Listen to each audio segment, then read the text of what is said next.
Madras high court का नया judgement जिसके अंदर मिली है रिस्पोंडेंट को बहुत सारी रिलीफ, कई गाइडलाइंस दी गई है मजिस्ट्रेट कोर्ट को कि वो डीवी एक्ट के अंदर फाइल की गई प्रोसीडिंग को किस तरीके से डील करे, और अगर आपको उसे क्वैश करने के लिए अगर हाई कोर्ट जाना है तो आप किस तरीके से जा सकते हैं। इसके अलावा और बहुत कुछ जानिए इस जजमेंट में। लेकिन पहले मेरे वीडियोज़ को आप लाइक कीजिएगा, शेयर कीजिएगा और मेरे चैनल को सब्सक्राइब ज़रूर कीजिएगा।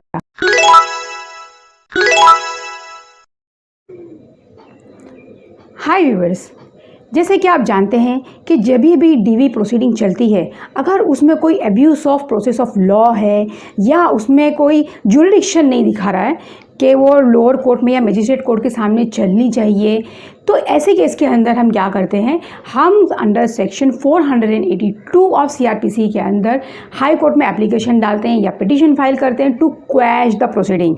इस चीज़ को लेकर मद्रास हाई कोर्ट का हाल ही का 2021 का जजमेंट है, जिसका डिस्क्रिप्शन आप इस वक्त मेरे स्क्रीन पर देख रहे होंगे। इसके अंदर ऑनरेबल हाई कोर्ट ने कहा है कि क्या सचमुच में डीवी की प्रोसीडिंग एक क्रिमिनल प्रोसीडिंग है? क्या जब मैजिस्ट्रेट इस प्रोसीडिंग को चलाता है अपने सामने तो क्या वो मैजिस्ट्रेट कोर्ट क्रिमिनल कोर्ट बन जाता है? ये चीज़ों का जवाब देते हुए हाई कोर्ट ने एक एक करके सारे प्रोविज़न को देखा। सबसे पहले प्रोविज़न में आते हैं डेफिनेशन के, सेक्शन 2A, जो कि बताता है एग्रीव पार्टी यानी कि पार्टीज ऑफ द एप्लीकेशन के बारे में। एक होते हैं एग्रीव पार्टी और दूसरा होता है रिस्पोंडेंट। जी हाँ, इस एप्लीकेशन के अंदर सामने वाला रिस्पोंडेंट होता है, एक्यूज नहीं। ये सबसे पहला पॉइंट। इसके बाद का प्रोविज़न ये कहता है कि सेक्शन 12 के अंदर कौन एप्लीकेशन फाइल कर सकता है।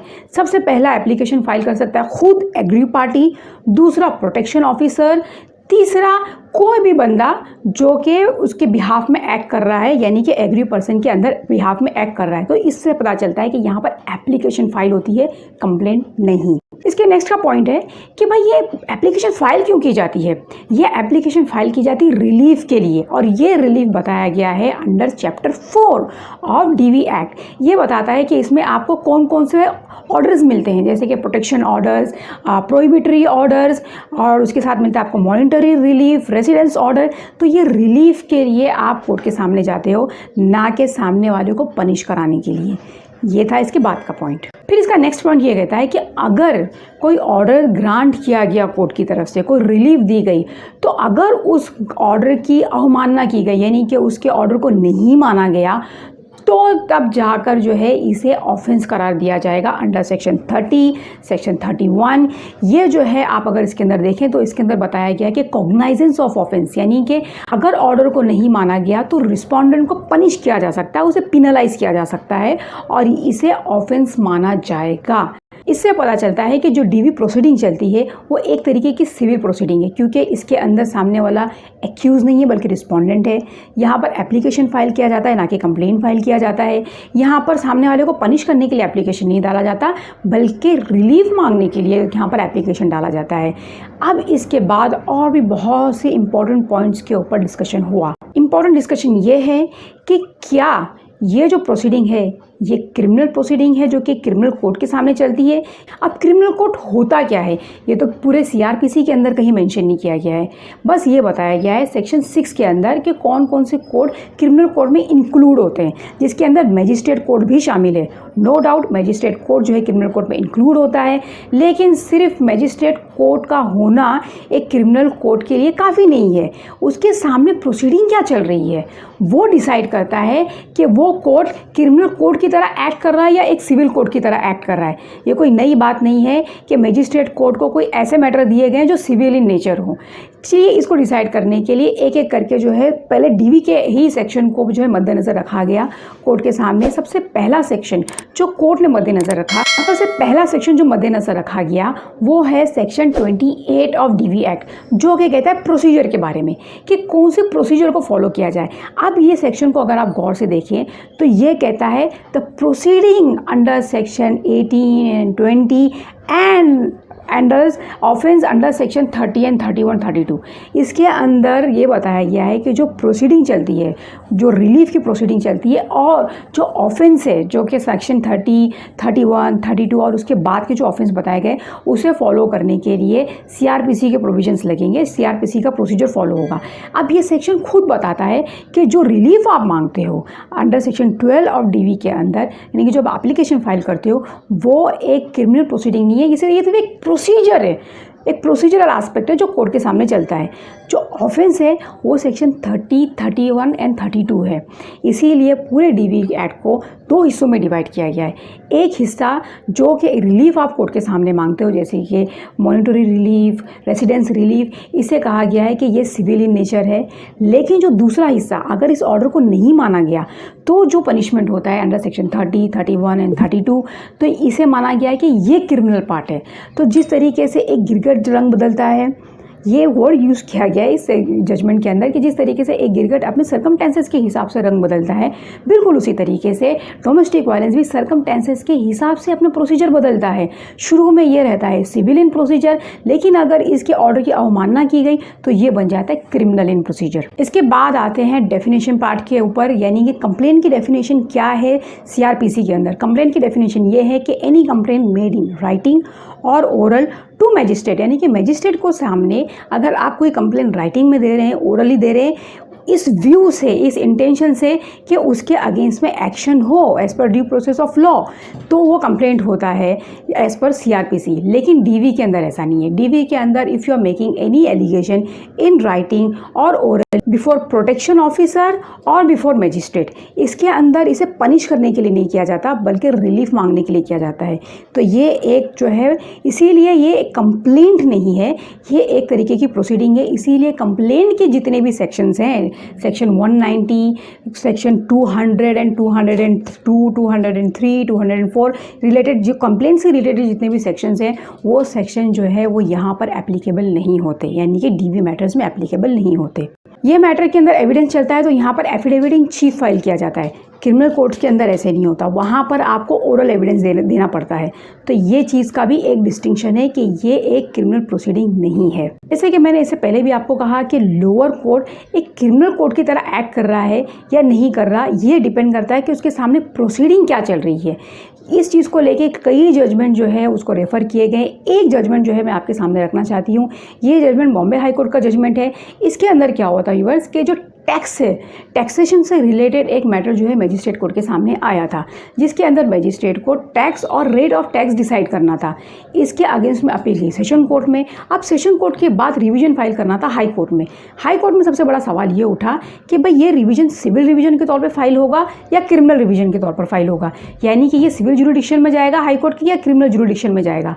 इसमें हाई कोर्ट ने डिसाइड किया कि चूंकि ये जो मैटर है वो एक सिविल इन नेचर है, एक किसी का टैक्स डिसाइड करना या उसका रेट ऑफ टैक्स डिसाइड करना, ये एक सिविल इन नेचर है।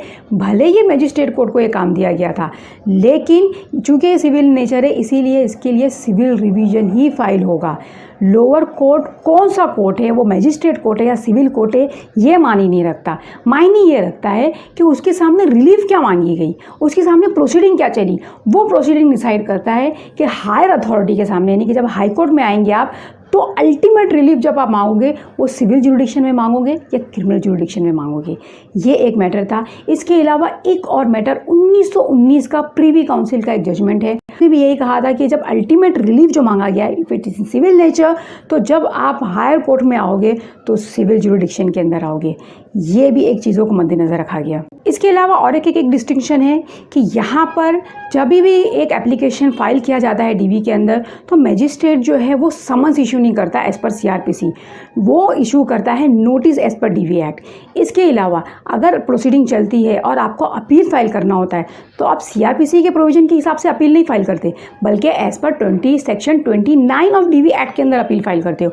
तो ये भी एक डिस्टिंक्शन है कि ये प्रोसीडिंग जो है वो क्रिमिनल प्रोसीडिंग नहीं है। जब ये क्रिमिनल प्रोसीडिंग नहीं है और ये प्रोसीडिंग को डिसाइड करने के लिए जो मैजिस्ट्रेट कोर्ट है वो क्रिमिनल कोर्ट की तरह एक्ट नहीं करता बल्कि एक सिविल प्रोसीजर की तरह, एक सिविल कोर्ट की तरह एक्ट करता है, तो क्या इसे क्वैश करने के लिए जब आप हाई कोर्ट में आओ तो क्या अंडर सेक्शन 482 ऑफ सीआरपीसी में आ सकते हो? ये एक बहुत बड़ा सवाल है।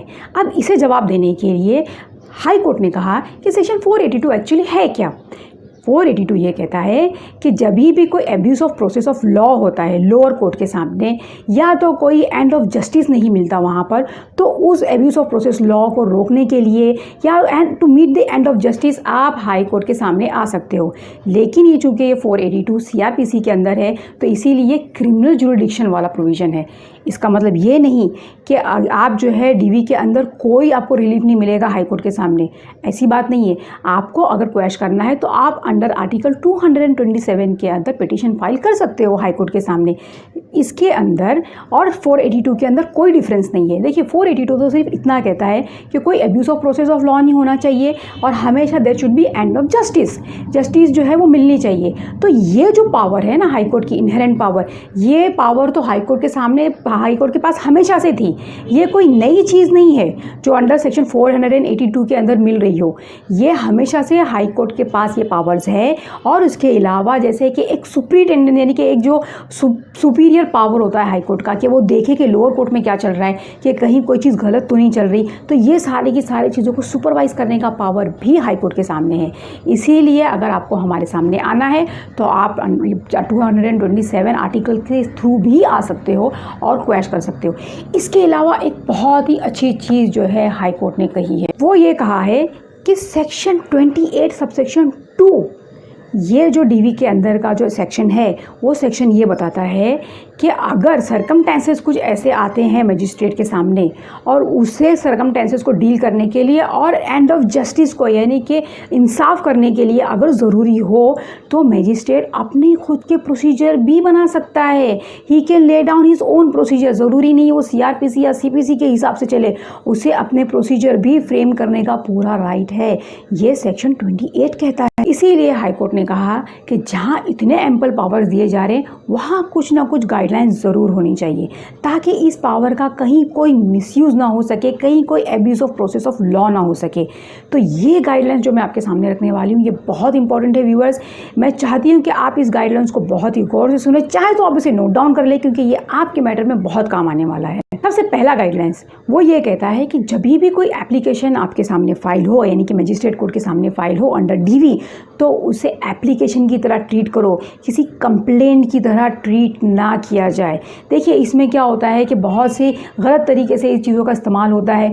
जो वहाँ पर रिस्पोंडेंट होते हैं उन्हें एक्यूज़ की तरह ट्रीट किया जाता है, तो इस तरीके से ट्रीट नहीं होना चाहिए। उन्हें ना रिमांड में रखो ना उन्हें एक्यूज़ की तरह ट्रीट करो। It is just an application और एप्लीकेशन को एप्लीकेशन की ही तरह ट्रीट किया जाए। ये था सबसे पहला गाइडलाइंस। दूसरा गाइडलाइंस ये है कि ये जो एप्लीकेशन जो बनेगा फ्रेम होगा it should be as per form 2 of DV, यानी कि डीवी के अंदर जिस तरीके से प्रोविज़न बताए गए हैं, जिस तरीके से फॉर्म बताया गया उस तरीके से फाइल होगा। इंटरिम अगर फाइल हो रहे हो एप्लीकेशन फाइल कर रहे हो या कोई भी आप एप्लीकेशन फाइल कर रहे हो इंटरिम रिलीफ के लिए, तो आपको साथ में एक एफिडेविट भी डालना पड़ेगा। ये था इसका सेकंड पॉइंट। इसके बाद का पॉइंट ये है कि कोई भी मजिस्ट्रेट समन्स इशू नहीं करेगा इस मैटर के अंदर। इसके अंदर अगर कोई चीज़ इशू होगी तो सिर्फ और सिर्फ नोटिस इशू होगी, और ये जो नोटिस इशू होगी रिस्पोंडेंट्स को, इस नोटिस के साथ में एप्लीकेशन की एक कॉपी या जो भी एफिडेविट उसने फाइल किया गया उसकी पूरी कॉपी प्रोवाइड की जाएगी रिस्पोंडेंट को। इसके बाद का पॉइंट ये है कि इसके अंदर पर्सनल अपीयरेंस के लिए आप इंसिस्ट नहीं करोगे पार्टीज़ को। पार्टी का एडवोकेट आता है सफिशेंट है। Party either should come before the court personally और should represented by the advocate, दो में से एक। कई बार ऐसा होता है कि एडवोकेट के आने के बावजूद भी इंसिस्ट किया जाता है कि नहीं उसका पर्सनल अपीयरेंस होना चाहिए, आप सारे पार्टीज़ को बुलाओ। आप सारे के सारे पार्टीज़ को यानी कि जितने भी रिस्पोंडेंट्स हैं उनको बुला के कोर्ट में रिमांड नहीं लगा सकते। एडवोकेट आ रहा है वेल इनफ। इसके बाद का पॉइंट ये कहता है कि समझ लीजिए एडवोकेट भी नहीं आ रहा और पार्टीज़ भी नहीं आ रही, कोई भी रिप्रेजेंट नहीं कर रहा है कोर्ट को रिस्पोंडेंट की तरफ से, तो ऐसे केसेस के अंदर कोर्ट जो है मैटर को एक्स पार्टे सुन सकता है, यानी कि जस्ट वन साइडेड कंप्लेन के अपनी एप्लीकेशन के बेसिस पे जो है मैटर को डिसाइड किया जा सकता है। इसके बाद का पॉइंट ये कहता है कि मजिस्ट्रेट जब भी नोटिस इशू करे तो there should be application of mind before issuance of notice, यानी कि जब भी आप इशू कर रहे हो तो आप पहले ये देखो, आप परखो कि सचमुच में क्या ऐसा कोई केस बनता है रिस्पोंडेंट के अगेंस्ट में, और जब आप सेटिस्फाई हो जाओ, जब आपको ये रीज़न मिल जाए, उसके बाद ही नोटिस इशू करो। इसके बाद का पॉइंट ये कहता है कि चूंकि इशू ऑफ प्रोसेस नहीं होता ये मैटर के अंदर एज पर सीआरपीसी, यहाँ पर इशू ऑफ नोटिस होता है एज पर डीवी, तो इसीलिए जो इशू ऑफ प्रोसेस होने के बाद जो प्रोविजंस है सीआरपीसी का कि इसे जो है रिकॉल नहीं किया जा सकता, ये इसे रिव्यू नहीं किया जा सकता, ये सारी बंदिशें जो है वो डीवी के अंदर इशू किए गए नोटिस के ऊपर नहीं है। इसका मतलब ये हुआ कि अगर एक बार इशू नोटिस हो गई और उसके बाद अगर रिस्पोंडेंट्स को ऐसा लगता है कि ये केस मेंटेनेबल ही नहीं है, इस कोर्ट को जुरिडिक्शन ही नहीं है, बहुत से पॉइंट्स के ऊपर ऐसा लग सकता है, जैसे कि हो सकता है कि रिस्पोंडेंट्स और एग्री पार्टी के बीच में कभी कोई डोमेस्टिक रिलेशनशिप रहा ही ना हो, तो ऐसी चीज़ों के अंदर एक एप्लीकेशन जो है कोर्ट के अंदर डाल सकते हैं for framing preliminary issue. Preliminary issue जो है ये एक सीपीसी का प्रोविज़न है, ये कहता है कि अगर समझ लीजिए आपका पूरा केस ही स्टैंड नहीं करता तो सबसे पहले आप इस इशू को पहले डिसाइड करो कि कहीं ये केस स्टैंड करता भी है या नहीं, उसके बाद जो आगे के रिलीफ मांगे गए हैं उसे आप बाद में डिसाइड कीजिएगा। देखिए व्यूअर्स, इसके अंदर अलग अलग स्टेट के अलग अलग अमेंडमेंट्स हुए हैं प्रिलिमिनरी इशू को लेकर सीपीसी के अंदर। कई स्टेट में ऐसा कहा गया है कि जब तक प्रिलिमिनरी इशू डिसाइड ना किया जाए तब तक कोई इंटरिम रिलीफ ना दी जाए। इसके अंदर भी आप इस तरीके से आप एप्लीकेशन डाल सकते हैं। हम ये नहीं कह रहे कि आप इंटरिम रिलीफ ग्रांट ही ना करो या रिजेक्ट कर दो ना, इसके अंदर सिर्फ इंटरिम रिलीफ को डिले कर दीजिए जब तक कि प्रिलिमिनरी इशू जो है वो डिसाइड नहीं होता। फॉर एन एग्जाम्पल, जब तक ये पता ना चल जाए कि भाई ये जो है हस्बैंड एंड वाइफ थे या नहीं, या ये दोनों के दोनों लिविंग पार्टनर थे या नहीं, इन दोनों के बीच में कभी कोई लिविंग रिलेशनशिप या डोमेस्टिक रिलेशनशिप कभी था या नहीं, पहले आप ये डिसाइड करो, उसके बाद ही आप जो भी आपको प्रोटेक्शन देना है, मॉनिटरी रिलीफ देना है वो आप दो। क्योंकि एक बार आपने पैसा दिलवा रिस्पोंडेंट से एप्लीकेंट को, तो जब मैटर अगर स्टैंड ही नहीं किया रिलेशनशिप के बेसिस पे, तो वो पैसा क्या आप रिटर्न दिलवा सकते हो रिस्पोंडेंट को एग्री पार्टी से? नहीं। इसीलिए बेटर यही है, in the interest of justice यही है कि जो उसके जो इंटरिम रिलीफ है उसे थोड़ी देर के लिए रोक दिया जाए। पहले ये डिसाइड करो कि भाई हमें ये रिलेशनशिप था या नहीं, ये जो है डोमेस्टिक वायलेंस के अंदर ये एप्लीकेशन ये मेंटेनेबल है भी या नहीं, ये होता है प्रिलिमिनरी इशू। तो ये इशू भी फ्रेम करने के लिए आप कोर्ट के सामने एप्लीकेशन डाल सकते हो। और अगर इसके अंदर आपके अगेंस्ट में कोई भी एक एडवर्स ऑर्डर आता है या कोई भी एग्रीव पार्टी है इसके अंदर, भले वो एग्रीव पर्सन हो या भले रिस्पोंडेंट हो, वो उसके ऑर्डर के बाद अपील भी फाइल कर सकते हैं under section 29 of DV act. जो एक नॉर्मल प्रोविज़न के अंदर आपको अपील मौजूद है डीवी के अंदर, वही ये ऑर्डर के अगेंस्ट में भी आपको मौजूद होगा। इसके बाद एक चीज़ मैं आपसे बताना चाहती हूँ। समझ लीजिए कि ये पूरा का पूरा केस मेंटेनेबल है कुछ पॉइंट्स के ऊपर, लेकिन इसके अंदर कुछ पार्टीज़ ऐसे हैं जिनका इन्वॉल्वमेंट शो ही नहीं हो रहा। तो क्या आप हर चीज़ के लिए उठ के आप हाई कोर्ट के सामने जाएंगे और ये बोलेंगे कि भाई हमारे अगेंस्ट में जो प्रोसीडिंग चल रही है वो क्वैश कर दो क्योंकि हमारा इसके अंदर इन्वॉल्वमेंट है ही नहीं? जी नहीं, आप अपना नाम जो है डिलीट भी करवा सकते हो कोर्ट के सामने जाके। ये था इसके बाद का पॉइंट।